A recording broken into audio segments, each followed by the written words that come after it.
अस्सलाम वालेकुम, कैसे हैं आप सब लोग। मैं उम्मीद करती हूँ कि आप सब बिल्कुल ठीक और खुश होंगे। तो बहुत बहुत शुक्रिया आप लोगों का कि आप लोगों ने हफ्सा को इतनी दुआएं दी और मुझे बहुत सारे कमेंट्स आए कि हफ्सा की अब तबीयत कैसी है। तो हफ्सा की तबीयत तो ठीक नहीं है, वो कोमा में चली गई है। तो कोमा में इसलिए चली गई क्योंकि उसके सर से बहुत खून बहा था, जिसकी वजह से वो कोमा में चली गई। तो वो कल रात को कोमा में चली गई और डॉक्टर ने ये भी बताया कि अगर वो कोमा से बाहर आ जाएगी फिर उसकी जो दिमागी हालत है वो ठीक नहीं होगी और या उसकी याददाश्त चली जाएगी।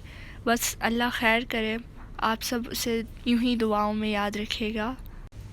वैसे तो सब लोग उनकी हेल्प कर रहे थे, लेकिन फिर कल रात को डॉक्टर ने बताया कि हॉस्पिटल का जो भी ख़र्चा आएगा तो वो मैं ख़ुद दूंगा। तो देखें, ऐसे लोग भी हैं दुनिया में। तो ना जान ना पहचान, और उनकी हेल्प की उन्होंने। तो ज़ाहिर है कि उन्होंने उनके पेरेंट्स को देखा होगा कि वो इतने अफोर्ड नहीं कर सकेंगे, तो इसलिए ये फ़ैसला किया उन्होंने। आज तो मेरी तबीयत बिल्कुल भी ठीक नहीं थी और मेरा इरादा नहीं था कि मैं वीडियो बनाऊं, लेकिन आप लोगों के बहुत सारे कमेंट्स आए कि हफ्सा की अब तबीयत कैसी है, तो मैंने सोचा कि मैं हफ्सा के बारे में आप सबको बताऊं।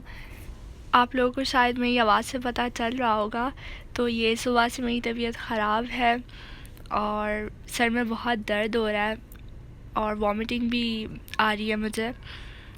तो बस मेरी तबीयत ठीक नहीं है। और ये स्नैक्स जो मैं आपको दिखा रही हूँ, तो ये आज की वीडियो नहीं है, ये 2 दिन पहले की वीडियो है। शायद मैंने ये सब कुछ खा लिया था, उसकी वजह से मेरी तबीयत ख़राब हो गई, पता नहीं। तो ये लंच में मैंने एवोकाडो जूस लिया था क्योंकि मेरा बिल्कुल भी दिल नहीं चाह रहा था कि मैं कुछ और खाऊं। ये लाइट सा ही मैं लंच कर रही हूँ और इसमें तो मैं मोस्टली क्यूब्स डालती हूँ, आइस क्यूब्स।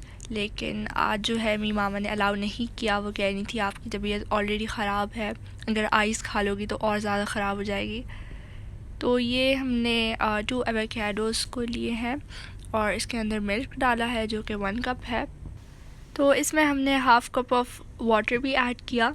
तो बार बार मेरी मामा मुझसे पूछ रही थी कि आपने कुछ और खाना है, कुछ और खाना है, लेकिन मैंने अपनी मामा को बताया कि नहीं, मैंने सिर्फ जूस ही लेना है। तो ये रेडी हो गया है। इसमें मैंने शुगर ऐड नहीं किया, मैंने हनी ऐड किया क्योंकि एवोकाडो जूस में मुझे हनी अच्छा लगता है और मैं शुगर नहीं ऐड करती इस जूस में। तो ये 1 टेबलस्पून हनी ऐड किया है। कल रात को हम यहाँ गए, तो ये एमिरेट्स डिस्काउंट मार्केट है। हमें इस शॉप के बारे में नहीं पता था, हम फ़र्स्ट टाइम गए थे यहाँ। मेरी मामा की एक फ़्रेंड है, उन्होंने इस मार्केट के बारे में बताया था और हम आ गए। तो मेरी मामा की रिलेटिव हैं, वो अभी न्यू पाकिस्तान से अबू धाबी शिफ्ट हुए हैं। तो यहाँ से उनको कुछ चाहिए था, उन्होंने मेरी मामा को बताया था कि ऐसा शॉप बताएं जहाँ पे रीज़नेबल प्राइस की सारी चीज़ें मिलती हों। तो मेरी मामा की अरबिक फ्रेंड ने ये शॉप के बारे में बताया और वो कह रही थी यहाँ पे बहुत अच्छे और रीज़नेबल प्राइस की चीज़ें मिलते हैं। तो ये आप लोग देख रहे हो, ये शूज़ हैं और बहुत ही अच्छे लगे मामा को तो, और उन्होंने 10 पीसेस लिए हैं और कुछ पीसेस जो हैं वो पाकिस्तान भी भिजवा लेंगे। और अब पता नहीं कि इनकी क्वालिटी कैसे होगी। और यहाँ पे बर्तन भी थे, बर्तन आप लोग देख सकते हैं बहुत रीज़नेबल प्राइस में मिल रहे थे। तो एक जो ट्रे है ये 9 दिरहम्स का था और एक बाउल वो 10 दिरहम्स का था। तो हर एक साइज़ में अवेलेबल हैं, आप लोग देख सकते हैं। और मेरी मामा को भी सब कुछ बहुत अच्छा लगा और वो ये सोच रही थी कि वो ले ले सब कुछ, क्योंकि अभी रमज़ान भी आने वाला है और उसके लिए कुछ बर्तन हमने लिए और उन्होंने भी लिए, वो भी हमारे साथ ही आई थी। इस मार्केट में हर एक चीज़ अवेलेबल है, ब्लैंकेट्स, पॉट्स और डिशेस, और जूते भी हैं, कपड़े भी हैं। कपड़े तो खैर इतने अच्छे नहीं थे, महंगे थे और उनकी क्वालिटी भी नहीं अच्छी थी। और ये आप लोग देख सकते हैं कि ये रमज़ान की ट्रे लोगों ने डेकोरेट की हुई है। तो ये भी मुझे बहुत अच्छा लगा। और ये 28 दिरहम्स का था एक। और इस तरह के प्लेट्स भी थे, बाउल्स भी थे। ये मोस्टली अरब्स यूज़ करते हैं। ये कुछ बाउल्स हैं और ये छोटे वाले बाउल्स भी मुझे बहुत प्यारे लगे, बहुत क्यूट से थे। 2.50 का था एक। और ये सारी जो डिशेस थे वो सिंपल भी थे और उस पर कुछ डिज़ाइन भी हुई थी। और जिन पे डिज़ाइन हुई थी तो वो थोड़ी सी एक्सपेंसिव तो नहीं, लाइक वो 8 दिरहम्स का था, तो इतना महंगा नहीं था। ये कुछ कैंडी जार्स थे और ये ग्लास के थे। एक पीस जो था वो 9 दिरहम्स का था। तो ये देखें कितना बड़ा हॉट पॉट है। और ये अरबी जो लोग हैं इसमें हरीस रखते हैं। और ये कुछ ग्लासेस हैं, तो 8 पीस जो थे वो 10 दिरहम्स के थे। इनमें जो प्लेट्स और डिशेस थे वो बहुत हैवी थे, तो वो वाले हमने नहीं लिए, और जो लाइट से थे वो हमने लिए। और एक प्लेट जो था वो 1 kg का था। आप लोग सोचें कितना भारी होगा वो। और उठाने में भी काफ़ी मुश्किल हो रही थी हमें। जैसे ही मैंने एक प्लेट उठाया तो मुझसे उठाया नहीं जा रहा था। और ये कुछ मग्स हैं। ये एक जो है वो 2.50 का है। तो ये मुझे सबसे ज़्यादा अच्छा लगा। ये ग्लास जार्स हैं और बहुत कलरफुल थे, तो मैंने सोचा कि मैं आप लोगों को भी दिखाऊं। तो ये जो ऊपर वाले स्मॉल जार्स हैं ये 5 दिरहम्स के हैं और ये नीचे वाले जो हैं वो 6 दिरहम्स के हैं। ये बहुत बड़ा मार्केट है, 3 फ्लोर्स का है ये, और इसमें सब कुछ है। ब्लैंकेट्स, तो ये सारी चीज़ें हैं, डिशेस, पैन्स, और हर एक चीज़ यहाँ पे मिल जाती है इजीली। तो हम तो फर्स्ट टाइम आए थे। तो ये विमटो के ग्लास जार्स हैं और अरबी तो ये बहुत यूज़ करते हैं, लेकिन मुझे बिल्कुल भी नहीं पसंद। और आप लोग भी मुझे ज़रूर बताइएगा जो यूएई में हैं, आप लोगों को विमटो पसंद है कि नहीं। पाकिस्तान में शायद मिलता होगा, मुझे नहीं पता। ये कुछ वैक्यूम फ्लास्क हैं और ये 8.50 के थे, बहुत रीज़नेबल थे और चीप लगे मुझे। और ये ग्रीन में, येलो में, पिंक में, हर एक कलर में थे। और कुछ लोग इसे थर्मोस भी कहते हैं। आज हम हलवा बना रहे हैं और हमारे घर के पास एक तंदूर की शॉप है, तो उन्होंने मेरे भाई को बताया था कि आप हलवा लेकर आएँ। तो काफ़ी दफ़ा हम उनको हलवा सेंड कर चुके हैं और उनको मेरी मामा के हाथ का बना हुआ हलवा बहुत पसंद है, तो इसलिए हम आज उनके लिए ये बना रहे हैं। तो दावत में भी मैंने इसकी रेसिपी शेयर की है, तो अब फिर से शेयर कर रही हूँ आप लोग के साथ। बस फ़र्क ये है कि इसमें हमने सेमोलिना को हमने पानी में सोक किया है, और जो दावत के व्लॉग में जो हलवा बनाया था उसको हमने दूध में सोक किया था। और टेस्ट में सेम ही है दोनों। जब आप लोग खाएंगे तो आपको बिल्कुल भी फ़र्क महसूस नहीं होगा। और इसमें जो है हमने 2 कप सेमोलिना को सोक किया है, पानी में सोक किया है, और हम 3 दफ़ा इसको अच्छे तरीके से धोएंगे ताकि सेमोलिना जो है वो अच्छे तरीके से साफ़ हो जाए। सबसे पहले हमने half cup of ghee add किया है और इसमें हम 2 कप ऑफ़ शुगर ऐड करेंगे। तो घी को आप लोग ज़्यादा भी डाल सकते हो, कम भी यूज़ कर सकते हो, ये आप पे डिपेंड करता है। शुगर जो है हमने सेमोलिना के मुताबिक यूज़ किया है, जितना सेमोलिना है उतना शुगर लेंगे। तो हम जो है शुगर बहुत कम यूज़ करते हैं, तो उसके मुताबिक ही हम सेमोलिना यूज़ करते हैं।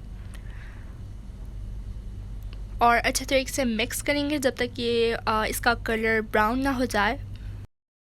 सिरप को नहीं जलाना, इसमें जैसे ही इसका कलर चेंज हो जाए तो इसमें डायरेक्टली सेमोलिना ऐड करें ताकि ये जो सिरप है वो ना जले, और अच्छे तरीके से मिक्स करें। पहले 2 मिनट के लिए अच्छे तरीके से इसको पकाना है और पकाते रहना, बिल्कुल भी स्टॉप नहीं करना। ये देखें हलवे का कलर बिल्कुल चेंज हो गया है, और इसको फिर से 3 मिनट के लिए कंटिन्यूसली हिलाते रहना है।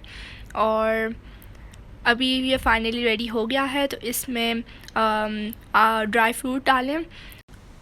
सबसे पहले इसमें इलायची डाली थी, इसके बाद 4 मगज़ डालेंगे, ड्राई कोकोनट डालेंगे और ये किशमिश। तो तैयार है मज़ेदार सूजी का हलवा। मुझे तो गरम गरम पसंद है, और ठंडा जो हलवा होता है वो मैं नहीं खाती। और डिनर में हमने कबाब बनाए थे, चपली कबाब। सबसे पहले 4 मीडियम अनियंस को हमने चॉप किए हैं चॉपर में, और इसके अंदर अब हम हाफ़ kg कीमा ऐड करेंगे। ये जो आप लोग दूसरा वाला कीमा देख रहे हो इसका कलर इसलिए चेंज है क्योंकि मामा ने गलती से इसको धोया था। और अब हम इसको ऐड करेंगे। कीमा अभी पिस गया है, अब हम इसमें मसाले ऐड करेंगे। इसमें 1 मीडियम टोमेटो ऐड कर रहे हैं और इसके बाद 3 to 4 ग्रीन चिलीज़ और फिर 1 teaspoon of red chilli flakes और 1 टेबलस्पून ऑफ ज़ीरा। और रात है इसलिए हम गरम मसाला और ज़्यादा स्पाइसेस ऐड नहीं कर रहे। अगर हम ज़्यादा स्पाइसेस ऐड कर भी लें तो उससे एसिडिटी होती है। तो ये 1 teaspoon of red chilli flakes है। इसमें हाफ़ टी स्पून ऑफ हल्दी ऐड कर रहे हैं और इसके बाद कोरिएंडर पाउडर पिसा हुआ कोरिएंडर पाउडर और फिर 1 टीस्पून ऑफ अनारदाना और इसके बाद 1 टेबलस्पून ऑफ कोरिएंडर सीड्स। इसमें 1.5 टेबलस्पून मकई का आटा ऐड करेंगे और इसको अच्छे तरीके से हाथ की मदद से मिक्स करेंगे। अच्छे तरीके से मिक्स करना है 2-3 मिनट के लिए।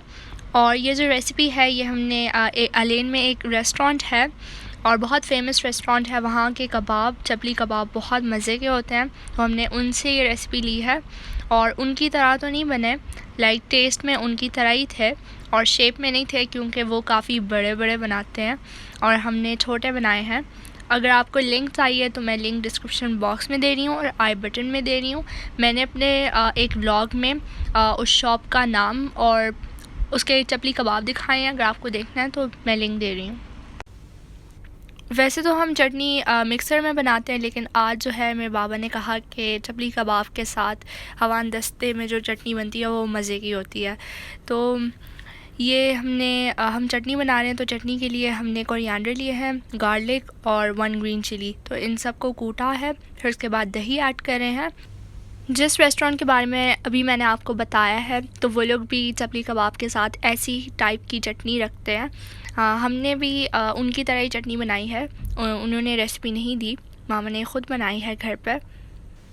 मामा ने कहा कि चटनी को हवान दस्ते में ही सर्व करो, तो इसलिए मैंने हवान दस्ते में किया। तो ये चपली कबाब और चटनी जो है बहुत मज़े की बनी थी। और ये था मेरा आज का व्लॉग। अगर आपको पसंद आया हो तो please like, share, comment and subscribe. और मुझे ये भी बताएं कि आपको मेरा ये आज का व्लॉग कैसा लगा। हमें दुआओं में ज़रूर याद रखें और हफ्सा को भी अपनी दुआओं में ज़रूर याद रखें। वो तो मुझे पता है कि आप लोगों ने हफ्सा के लिए बहुत बहुत दुआएं दी हैं। बहुत बहुत शुक्रिया आप लोगों का। अल्लाह ताला हफ्सा को शिफ़ा दे और सेहत वाली ज़िंदगी दे। आमीन सुम्मा आमीन।